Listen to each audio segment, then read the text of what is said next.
بسم اللہ الرحمن الرحیم۔ السلام علیکم ناظرین، کیسے ندیم فرام اسلام آباد پاکستان۔ آج میری جو یہ ویڈیو ہے جو میں بنا رہا ہوں، کیونکہ آپ میری پچھلی بھی تمام ویڈیوز دیکھ چکے ہیں، اس میں آپ کو وہ حقائق اور سچ بتاؤں گا جو اب تک جتنی بھی لاہے عمل، خواہ وہ پاکستان گورنمنٹ کی طرف سے ہوں، اداروں کی طرف سے ہوں، یا حزب اختلاف عمران خان صاحب جو ہیں ان کی طرف سے ہو، یہ سارے محرکات کیا ہیں اور کیسے چل رہے ہیں، ان کے وزیروں کی اور جو یعنی کہ پنجاب کے جو ہیں اور کے پی کے جو ہیں، جو عمران خان صاحب کی پولیٹیکل پارٹی کے ہیں، پاکستان تحریک انصاف کے، ان کی گاہے بگاہے جو سی ہیں وہ سٹیٹمنٹس اور پریس کانفرنسز آئی ہیں۔ اور اس کے بعد پھر ایک D G I S I Nadeem Anjum صاحب اور میجر جنرل بابر افتخار صاحب نے جوائنٹلی ایک پریس کانفرنس کی ہے۔ میں آپ کو چلیے ان سب کے بارے میں بتاتا ہوں، یہ اصولاً اور اصل چیز ہے کیا اس سارے میں۔ سب سے پہلے آئیے جی، شہباز گل صاحب نے کہا تھا کہ جی مجھے ننگا کیا گیا۔ ٹھیک ہے جی، پریس کانفرنس کی، انہوں نے بہت کچھ بتایا، بہت الا بلا شلا پکا، لیکن میں اس پہ نہیں جاتا۔ پھر آئیے جی، پھر اعظم سواتی صاحب، پھر انہوں نے بڑا الا بلا بکا، انہوں نے کہا جی ہمیں ننگا کیا گیا۔ پھر انہوں نے ایک سیکٹر کمانڈر کا نام لیا اور پھر ایک اور کا نام لیا، میں ان کے نام نہیں لوں گا کیونکہ یہ سب مجھے پتہ ہے کیا ہو رہا ہے۔ میں آپ کو اس سب کے بارے میں تفصیل بتاؤں گا، ایک ایک چیز بتاؤں گا۔ پھر اس کے بعد عمران خان صاحب کی بھی ایک سٹیٹمنٹ آئی اسی دوران، جس میں انہوں نے کہا کہ ننگا کرنے کا شوق کس کو ہے، یہ بھی کہا گیا۔ اس کے بعد پھر آگے ایک اور ہے جو جیالہ ہیں، صحافی نہیں ہے، جیالے ہیں، وہ پاکستان تحریک انصاف کے عمران ریاض خان صاحب، انہوں نے کہا جی کہ پاکستان کے جو ہیں ہم نے ٹکر لے لی ہے اور یہ ٹکر ہے ہماری ان سے۔ پھر اس کے بعد آگے ہیں، پھر ایک صابر شاکر صاحب ہیں، وہ ایک قادیانی ہے اور قادیانیوں کے پاس اس وقت پناہ لے چکے ہیں، اور اس میں ان میں بھی انہوں نے یہی کہا، اور جس وقت میرا یہ پروگرام چل رہا ہے اس وقت وہ قادیانیوں کی حفاظت میں ہیں، اور انہیں قادیانیوں نے خوب استعمال کیا جہاں تک کر سکتے تھے، اور انہوں خود بھی وہ ایک ایجنسی بن گئے ان کے استعمال کی۔ پھر اسی اسنا میں اے آر وائی کے نیوز کے سلمان اقبال اور پھر ارشد شریف، پھر مرحوم ارشد شریف صاحب، وہ تو ایک بیبا سا بندہ تھا بیچارہ، اور اس کی فیملی بھی ایک شریف النفس لوگ ہیں وہ لوگ، ان کو بھی یہ بلا پسلا کے اس میں لے آئے اپنے ایجنڈے پر۔ جو لوگ لائے آپ سب کو پتہ ہے، سلمان اقبال ہے، صابر شاکر ہے، عمران ریاض ہے، سمیع ابراہیم ہے، شیخ رشید ہے، فضا اکبر ہیں، عمران خان ہے، اور بہت سے لوگ ہیں۔ تو اس میں کوئی شک نہیں ہونا چاہیے، کیسے لائے گئے یہ بھی آپ کو بتائیں گے۔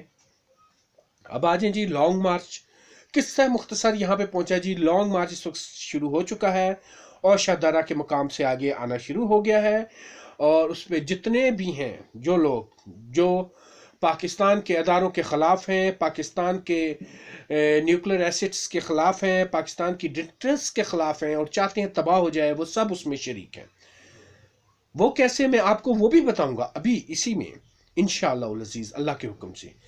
لیکن سب سے پہلے یہ بتاؤں گا جو لوگ کہتے ہیں کہ ہمیں ننگا کیا گیا، چلیے آئیے میرے ساتھ پریس کانفرنس رکھیں، فیس ٹو فیس رکھیں، اعظم سواتی بھی، شہباز گل بھی، عمران خان بھی آئیں، قرآن پہ ہاتھ رکھ کے کہیں کیا وہ ننگے نہیں ہوئے پہلے کبھی؟ وہ بیچوں پہ شراب پی کے، کوکین کے نشے لے کے پڑے رہتے تھے؟ اعظم سواتی کیا امریکہ کے پلوں کے نیچے نہیں ننگے لیٹے رہے؟ کیا بیچوں میں وہ ننگے نہیں رہے؟ ان کے پاس تو شلوار بھی نہیں تھی، کس بندے کے آگے ان کی شلواریں اتری ہیں؟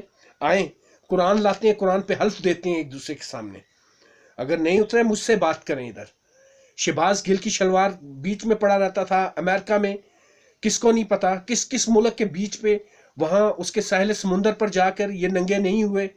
کس کے آگے ان کی شلواریں نہیں اتری؟ ان کی ٹکے کے لوگوں کے آگے شلواریں اتری ہیں۔ یہ شلوار اتارنے والے لوگ ہیں، اپنی خود شلوار اتارتی ہیں یہ لوگ، یہ گروپ بھی ایسا ہے۔ عمران خان کس کو نہیں پتا؟ بھول گئے ہو آپ لوگ؟ آپ اللہ اور رسول کے احکامات سے آپ دوسری طرف پھر رہے ہو آپ لوگ، کیا ہو گیا ہے آپ کو؟ آپ لوگوں کو؟ کیا آپ کو نہیں پتا ان کی جوانیاں کہاں گزری؟ یہ بوڑھے ہو کے یہاں آگے بڑھاپے میں شلوار اتری تو لوگوں کو کہتے ہو ہماری شلوار اتار دی. جوانی میں آپ نے کہا جوان تھے، آپ کے اندر طاقت تھی، آپ کی تو اس وقت شلواریں اتری ہیں.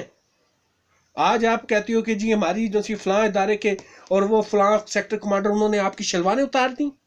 آپ کی شلواریں اتری ہوئی ہیں. شلوار اتارے بغیر کوئی غیر ملک غیر مسلمان پیسہ نہیں دیتا. عمران خان کو بھی، اعظم سواتی کو بھی، شہباز گل کو بھی، اور باقی لوگوں کو بھی. آپ ہو ہی شلوار، آپ کی شلوار تو ہے ہی نہیں. آپ بے عزت لوگ ہو دنیا سے بے عزت ہو کے.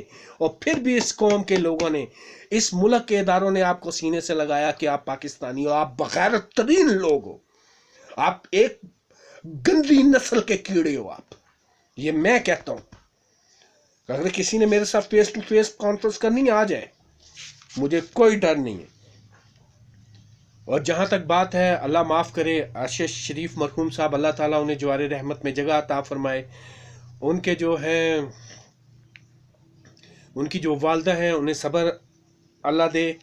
لیکن ان کی والدہ کی بھی ایک سٹیٹمنٹ آئی ہے کہ جی سلمان اقبال میرے بازو ہیں. تو آئیے میں آپ کو ہسٹری میں لے چلتا ہوں.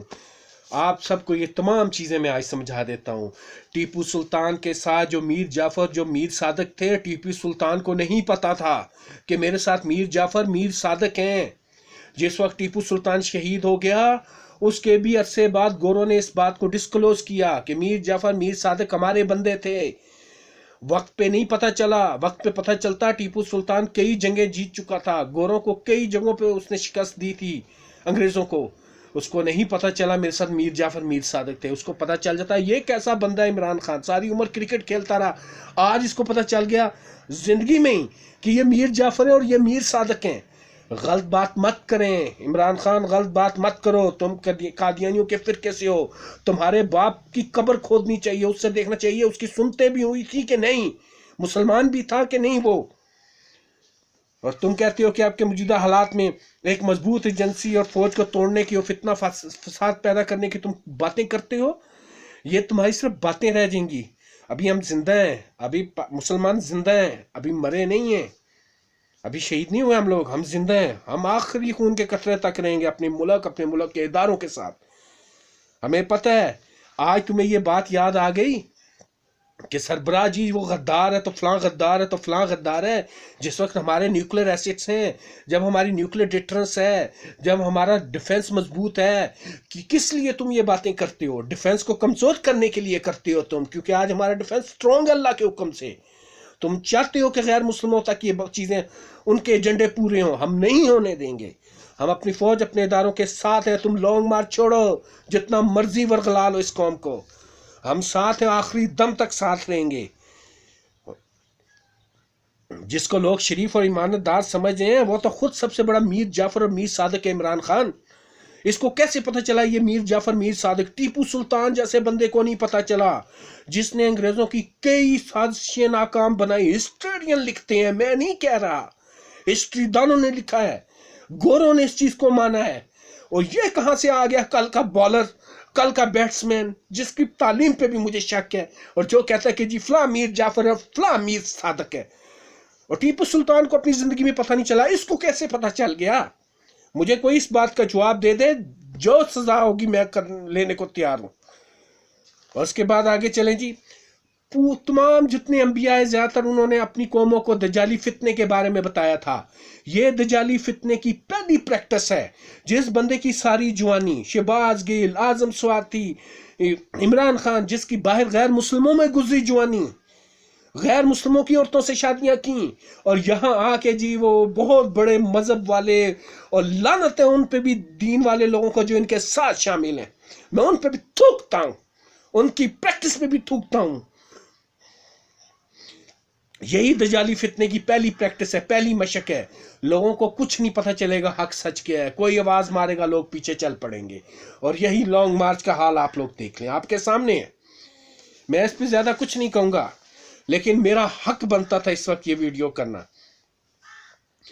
دفاع پاکستان کے نیوکلیر ایسٹس، اس نے اپنی 4 سالہ حکومت میں، 3.5-4 سالہ میں